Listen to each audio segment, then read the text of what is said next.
Tollywood megastar Chiranjeevi హీరోగా మల్లిడి వశిష్ఠ దర్శకత్వంలో తెరకెక్కిన సోషియో ఫ్యాంటసీ చిత్రం విశ్వాంబరాను అప్పుడెప్పుడో మొదలుపెట్టారు. కానీ ఇంకా ఈ సినిమాను చెక్కుతూనే ఉన్నారు. దీని తర్వాత చిరు చేసిన మనశంకర వరప్రసాద్ గారి సినిమా రిలీజ్ అయిపోయింది. బ్లాక్ బస్టర్ అయిపోయింది. ఈ సినిమా వచ్చి నెలలు గడుస్తున్నా ఇంకా విశ్వాంబరా నుంచి ఎలాంటి అప్డేట్ రావడం లేదు. నిజానికి గతేడాదిలోనే ఈ సినిమా థియేటర్లోకి రావాల్సింది. కానీ విఎఫ్ఎక్స్ కారణంగా వాయిదా పడుతూ వస్తుంది.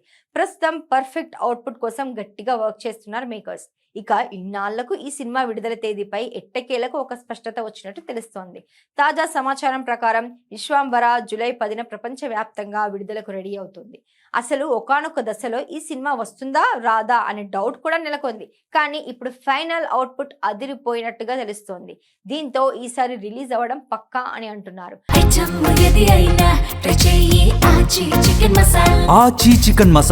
బింబిసార చిత్రంతో సత్తా చాటిన దర్శకుడు వశిష్ఠ విశ్వాంబరను భారీ బడ్జెట్ తో తెరకెక్కించారు. యువి క్రియేషన్స్ వారు భారీ బడ్జెట్ తో నిర్మించిన ఈ సినిమా కోసం మెగాస్టార్ కెరీర్ లోనే హైయెస్ట్ బడ్జెట్ ఖర్చు చేస్తున్నట్టుగా మొదటి నుంచి ప్రచారంలో ఉంది. ఈ సినిమాలో చిరంజీవి సరసన త్రిష నటిస్తుండగా ఆషికా రంగనాథ్ కీలక పాత్రలో కనిపించనుంది. ఆస్కార్ విజేత ఎంఎం కీరవాణి సంగీతం అందిస్తున్నారు. మరి జూలై 10న అయినా విశ్వాంబర వస్తుందో లేదో చూడాలి.